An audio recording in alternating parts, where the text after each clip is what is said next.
Welcome to freshers now Telugu channel. ఈరోజు మనం ఈ వీడియోలో CCL రిక్రూట్మెంట్ డీటెయిల్స్ గురించి తెలుసుకుందాం. మీరు ఓన్గా డీటెయిల్స్ చదవాలి అనుకుంటే డిస్క్రిప్షన్ బాక్స్లో నోటిఫికేషన్ లింక్ ఉంటుంది.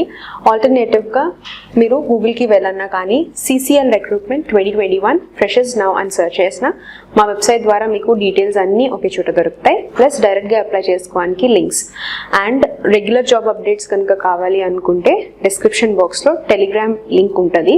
ఫ్రెషెస్ నౌ తెలుగు ఛానల్ డైరెక్ట్గా మీరు జాయిన్ అయిపోతారు. సో చెక్ చేయడం మర్చిపోకండి. సెంట్రల్ కోల్ ఫీల్డ్స్ లిమిటెడ్ నుంచి departmental selection for grade E పోస్ట్కి అంటే junior data entry operator trainee ఈ పర్టికులర్ డిపార్ట్మెంట్ సంబంధించిన వేకెన్సీస్ అనేవి రిలీజ్ చేశారు. సో అఫీషియల్ నోటిఫికేషన్ ద్వారా డీటెయిల్స్ తెలుసుకుందాం. సో ఇది పర్టికులర్గా ఫస్ట్ ఇంట్రడక్షన్ ఇచ్చారు. అప్లికేషన్స్ అనేది departmental selection for junior data entry operator trainee grade E పొజిషన్కి అండ్ ఇది for the permanent workmen or employees కన్నా కానీ according to the vacancies or according to the sanction vacancies అనేది 2021 and 2022కి vacancies అనేది availability ఇచ్చారు. So vacancy details post and grade కనుక చూస్తే మీకు ఇక్కడ first data entry operator trainee grade ఈ శాంక్షన్ చేసినవి 251 అండ్ 2nd of November 2021కి ఎగ్జిస్ట్ అయిన వేకెన్సీస్ 274 అండ్ వేకెన్సీస్ వచ్చేసి 177. సో ఇది MP budget for 2021 and 2022. So according sanctioned and existing ఏమైతే ఉన్నో దాన్ని బట్టి డివైడ్ చేశారో వేకెన్సీస్ వచ్చేసి 177 and category wise vacancies UR వాళ్ళకి 140, SC వాళ్ళకి 31 అండ్ ST వాళ్ళకి 6. సో శాంక్షన్ స్ట్రెంత్ ప్రకారంగా 251, వర్కింగ్ స్ట్రెంత్ వచ్చేసి 74 and total 177. So actual reservation వచ్చి SC వాళ్ళకి 15%, ST వాళ్ళకి 7.5. సో శాంక్షన్ బేసిస్ని బట్టి వేకెన్సీ నెంబర్ అనేది డిఫర్ అవుతుంది. దాన్ని బట్టి వేకెన్సీ ప్లేస్మెంట్ అనేది ఉంటుంది. సో నెక్స్ట్ ఇంపార్టెంట్ డేట్స్ కనుక చూస్తే opening date for the online application form 5th November 2021 నుంచి స్టార్ట్ అవుతుంది. Cut off date for the eligibility కన్సిడరేషన్కి 3rd of November 2021 వరకు ఏజ్ క్యాలిక్యులేషన్ కానీ అకాడమిక్స్ కానీ కన్సిడరేషన్లోకి తీసుకుంటారు ఫర్ ఎలిజిబిలిటీ పర్పసెస్. అండ్ మీ అప్లికేషన్ పంపించాల్సిన last date 26th of November 2021. Other qualifications and eligibility criteria minimum qualification requirement వచ్చి eligibility and mode of selection as per the cadre scheme ప్రకారంగానే eligibility norms and policies అనేది apply అవుతాయి.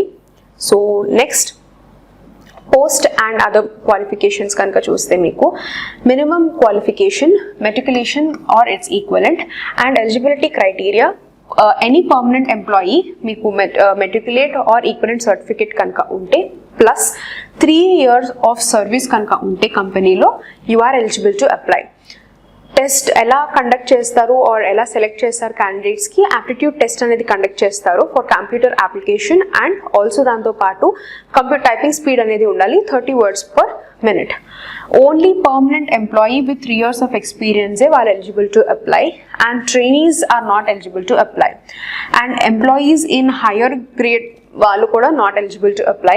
ఒకవేళ మీరు hire గ్రేడ్లో ఉన్నా కానీ నాట్ ఎలిజిబుల్ అండ్ ఒకవేళ same గ్రేడ్లో ఉంటే మీరు ఈ పర్టిక్యులర్ నోటిఫికేషన్కి అప్లై చేసుకోవచ్చు. అండ్ క్యాండిడేట్స్కి కంపల్సరీ గుడ్ CR రేటింగ్ అనేది ఉండాలి for 3 years.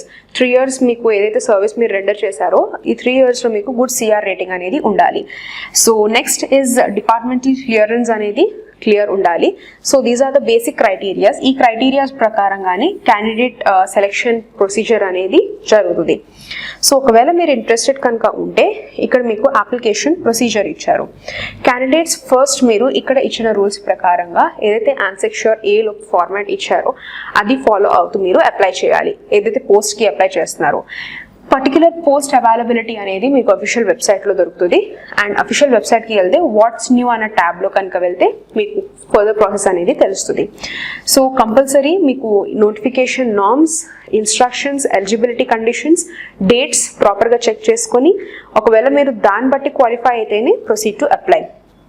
Last date of the receipt of the application ఆఫీస్లో మీకు 26th of November 2021 వరకు ఇచ్చారు. And application for the employees posted ఎవరైతే ఉన్నారో అండ్ SOP&A ఏరియా హెడ్ క్వార్టర్స్కి ఎవరైతే ఉన్నారో వాళ్ళని ఇక్కడ ఫర్దర్ డేట్స్ 26th November 2021 ఇక్కడ ఇచ్చిన ఆఫీస్ అడ్రస్కి దాన్ని బట్టి చూస్తేనే మీ అప్లికేషన్స్ అనేది మీరు పంపించాలి. సో అదర్ దాన్ దిస్ కనుక చేస్తే that will not be accepted అనేది ఈ పాయింట్లో మెన్షన్ చేశారు. And next point, relevant documents అనేది మీరు కంపల్సరీ సెల్ఫ్ అటెస్ట్ చేయాలి. Like education documents, cost certificates, ID proofs, photographs. So అన్ని డాక్యుమెంట్స్ అనేది మీరు ఏదైతే మనకి ఆన్సెక్షన్లో ఇస్తారో ఆ particular application and also proper channel ద్వారా మీరు ఆఫీస్ జనరల్ మేనేజర్కి పంపించాలి. సో సెలెక్షన్ అనేది మీకు టెస్ట్ కండక్ట్ చేస్తారని చెప్పాను. టెస్ట్ డీటెయిల్స్ అనేది ఈ సెక్షన్లో తెలుస్తుంది. సెలెక్షన్ టెస్ట్ మీకు 100 మార్క్స్కి ఉంటుంది. 2 sections A and B. Written examination 70 marks ki, proficiency test 30 marks ki. So ee basis ni batti candidate selection anedi jarugutadi.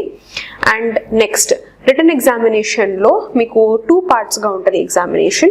So aa 2 parts ki ఏముంటాయి, పార్ట్ ఏలో సబ్జెక్ట్ నాలెడ్జ్ ఉంటుంది, mental ability or quantitative aptitude or logical reasoning skills. So అది 50 మార్క్స్కి, అంటే 50 క్వశ్చన్స్కి each 1 mark. Part బిలో మీకు general awareness ఉంటుంది, ఇది 20 మార్క్స్కి, 20 questions carrying 1 mark each. And next ఇదే రిటర్న్ ఎగ్జామినేషన్ OMR షీట్లో కండక్ట్ చేస్తారు. నెగిటివ్ మార్కింగ్ అంటూ ఏమీ ఉండదు ఫర్ ఇన్కరెక్ట్ ఆన్సర్స్. అండ్ ఒకవేళ మీరు క్వశ్చన్కి రాంగ్ ఆన్సర్ ఆర్ రాంగ్గా కనుక ఇస్తే దాన్ని it will be wrong. Okay, so క్వశ్చన్కి ఏదైతే క్వశ్చన్ నెంబర్ ఇచ్చారో దానికి కరెక్ట్గా మీరు ఆన్సర్ అనేది అకార్డింగ్స్ విత్ ద క్వశ్చన్ అనేది ఇవ్వాలి. And if there is any difference, అంటే మీకు ఏమన్నా English version and Hindi version లో కూడా మీరు ఎగ్జామ్ అనేది తీసుకోవచ్చు. అండ్ ద క్వశ్చన్ పేపర్ అనేది మీరు ఇంగ్లీష్లో కూడా ఇంగ్లీష్ వర్జన్లో కూడా ఎగ్జామినేషన్ అనేది ఉంటుంది. And duration of the written examination మీకు 90 minutes. And qualifying pass marks అనేది కేటగిరీ వైజ్ ఇచ్చారు. సో జనరల్ కేటగిరీ ఎంప్లాయీస్కి 40%, that is 28. And marks for SC/ST కేటగిరీకి 30, అంటే 21 మార్క్స్ వచ్చినా కానీ మీరు ఎలిజిబిలిటీ కింద కన్సిడర్ చేస్తారు. ప్రొఫిషియన్సీ టెస్ట్లో కంప్యూటర్ టైపింగ్ ఉంటుంది. కంప్యూటర్ టైపింగ్ వచ్చేసి 30 మార్క్స్కి కండక్ట్ చేస్తారు. అండ్ క్యాండిడేట్స్ ఎవరైతే రిటర్న్ ఎగ్జామినేషన్లో క్వాలిఫై అవుతారో వాళ్ళనే ప్రొఫిషియన్సీ టెస్ట్కి ప్రొసీడ్ చేస్తారు, లేదంటే అక్కడితో క్యాండిడేట్ డిస్క్వాలిఫైడ్ అవుతారు. అండ్ క్యాండిడేట్స్ మీరు ప్రొఫిషియన్సీ టెస్ట్ కూడా 10% అనేది అలొకేషన్ అనేది ఇచ్చారు. సో అకార్డింగ్లీ ప్రొఫిషియన్సీ టెస్ట్ కూడా మీరు క్వాలిఫై అవుతేనే ఫర్దర్ అపాయింట్మెంట్ అనేది ఉంటుంది. Selected candidates basing on the మెరిట్ని బట్టి ఫర్దర్ డాక్యుమెంటేషన్స్ అన్ని ఎలిజిబిలిటీ ప్రకారంగా ఫుల్ఫిల్ చేస్తేనే ఫర్దర్ అపాయింట్మెంట్ అనేది ఉంటుంది. అండ్ సీనియారిటీ లెవెల్ బేసిస్ మీద ఎలాంటి ఎక్స్ట్రా మార్క్స్ ఏమీ ఉండదు. అంత ఎగ్జామినేషన్ అండ్ సెలెక్షన్ ప్రొసీజర్ ఏదైతే మెన్షన్ చేశానో దాన్ని బట్టి క్యాండిడేట్ ప్రొసీడ్ చేస్తారు. సో రిజర్వేషన్ అండ్ రిలాక్సేషన్స్ అనేది SC/ST క్యాండిడేట్స్కి according to the government directives ప్రకారంగానే అప్లికబుల్ అవుతాయి. ఒకవేళ మీకు రెలవెంట్ డాక్యుమెంట్స్ కనుక లేకపోతే you are not eligible to apply. So qualifying marks for SC/ST category in the examination is 30%, అంటే 21 మార్క్స్ వస్తే క్వాలిఫై అవుతారు. లాస్ట్ వచ్చేసి general information and instructions. Cut off date for the minimum examination. So cut off dates అవంతా మీకు పైన table ఫార్మాట్లో already mention చేశాను. Selected candidates మీకు pay protection as per the rules applicable అవుతాయి. Selected candidates will be on probation 6 monthsకి. And date of return examination other details మీకు ఫర్దర్గా క్యాండిడేట్స్కి ఇన్ఫార్మ్ చేస్తారు, ఎక్కడ మీకు సెంటర్ ఉంటుంది, ఎక్కడ వెన్యూ, ఎక్కడ ఎగ్జామినేషన్ కండక్ట్ చేస్తారు అనేసి. అండ్ సెలెక్టెడ్ క్యాండిడేట్స్ మీకు ఎనీ యూనిట్ ఆఫ్ CCLలో ప్లేస్మెంట్ అనేది ఉంటుంది. పర్టికులర్ ఈ లొకేషన్ అనేది మెన్షన్ చేయలేదు. So according to the service period బట్టి మీకు ప్లేస్ ఆఫ్ పోస్టింగ్ అనేది ఉంటుంది. And it can also be transferred according to the service. Next point is further communications or informations. మీకు ఏమన్నా లేటెస్ట్ అప్డేట్స్ ఆర్ ఇన్ఫర్మేషన్ ఏమన్నా కావాలన్నా కానీ CCL వెబ్సైట్, అంటే అఫీషియల్ వెబ్సైట్, అక్కడ ఏదైతే మెన్షన్ చేశారో ఆ వెబ్సైట్కి కనుక వెళ్తే మీకు time to time latest information and updates అనేవి మీకు తెలుస్తాయి. And candidates note that stages of సెలెక్షన్లో ఒకవేళ మీ documents or any sort of canvassing misconduct కనుక ఉంటే క్యాండిడేట్స్ని డిస్క్వాలిఫై చేస్తారు.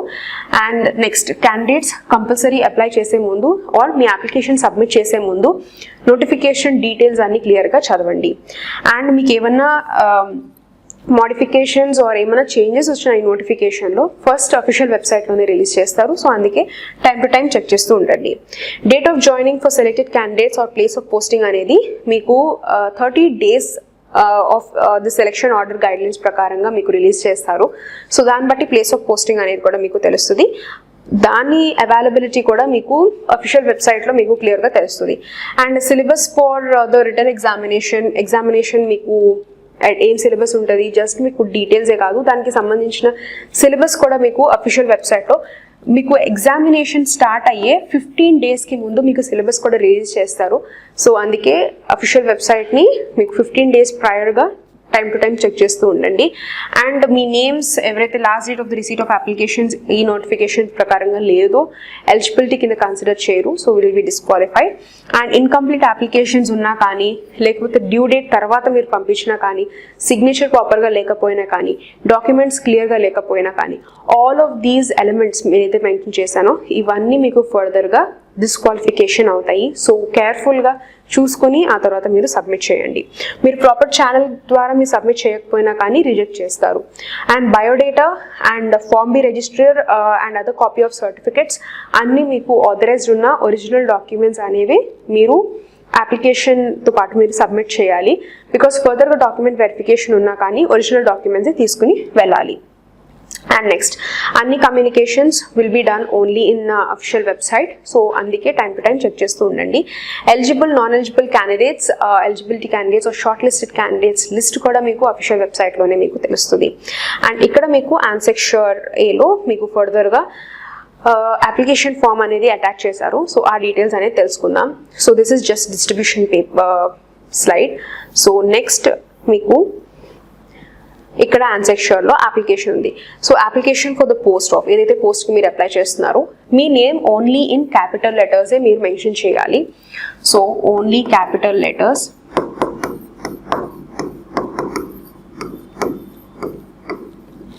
And me present designation are grade are category. So with grade మీరు జస్ట్ డెసిగ్నేషన్ మీ జాబ్ రోల్ అనేది మెన్షన్ చేయటం వదిలేయటం కాదు. మీ ఏదైతే గ్రేడ్లో వర్క్ చేస్తున్నారు, గ్రేడ్ ఈ, గ్రేడ్ సి, అట్లా ఏ గ్రేడ్ మెన్షన్ చేస్తున్నారో అది మెన్షన్ చేయాలి. మీ place of posting, place of job ఎక్కడ ఉంది, పిఐఎస్ నెంబర్, మీ mobile number, date of birth, and ఏ కేటగిరీకి బిలాంగ్ అవుతున్నారు, and initial appointment. Along with that మీ ఫోటోకాపీ ఆఫ్ అపాయింట్మెంట్ లెటర్ కూడా మీరు సబ్మిట్ చేయాలి. So attach photocopy of relevant document అంటే దాని రెలవెంట్ డాక్యుమెంట్ అనేది మీరు కంపల్సరీ అప్లికేషన్ ఫామ్తో పాటు మీరు సబ్మిట్ చేయాలి. లేదు అంటే ఇది కన్సిడరేషన్లోకి తీసుకోరు అండ్ ఈవెన్చువల్లీ అది రిజెక్షన్ కింద వస్తుంది. And next me academic details, declaration, signature. ఈ విధంగా మీరు అప్లికేషన్ ఫిల్ చేసి రెలవెంట్ డాక్యుమెంట్స్ని అటాచ్ చేసి మీరు సబ్మిట్ చేయాలి. ఇంకా ఏమైనా డౌట్స్ ఉంటే కామెంట్ సెక్షన్లో కామెంట్ చేయండి. టైం టు టైం అఫీషియల్ వెబ్సైట్ని చెక్ చేయడం మర్చిపోకండి. Subscribe and thank you for watching.